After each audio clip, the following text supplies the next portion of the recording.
Safe home, safe society and violence against women now শীর্ষক স্লোগানকে সামনে রেখে বাংলাদেশ জাতীয় সংসদের দক্ষিণ প্লাজায় আজ থেকে শুরু হয়েছে নারী নির্যাতন প্রতিরোধে 16 দিনব্যাপী সক্রিয় প্রচারণা। জাতীয় সংসদ ও জাতিসংঘের যৌথ উদ্যোগে আয়োজিত অনুষ্ঠানের উদ্বোধন করেন জাতীয় সংসদের স্পিকার মোহাম্মদ আব্দুল হামিদ অ্যাডভোকেট। এ সময় নারী নির্যাতন প্রতিরোধে সকল সংসদ সদস্যকে নিজ নিজ এলাকায় আরো গুরুত্বের সঙ্গে কাজ করার আহ্বান জানান স্পিকার নারীর প্রতি সহিংসতা রোধে আগত অতিথিদেরকে শপথ বাক্য পাঠ করান এবং ব্যানারে স্বাক্ষর করেন। পরে স্পিকারের নেতৃত্বে একটি বর্ণাঢ্য র্যালি সংসদ ভবনের বিভিন্ন সড়ক প্রদক্ষিণ করে।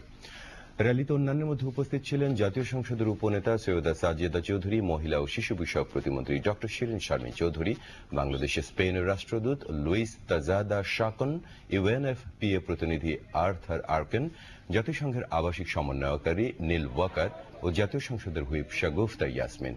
1991 সালে centre for women leadership CWL বিশ্বব্যাপী নারীর বিরুদ্ধে সহিংসতা প্রতিরোধে আন্তর্জাতিক প্রচারাভিযানের অংশ হিসেবে প্রথম 16 দিনব্যাপী এ কার্যক্রম শুরু করে।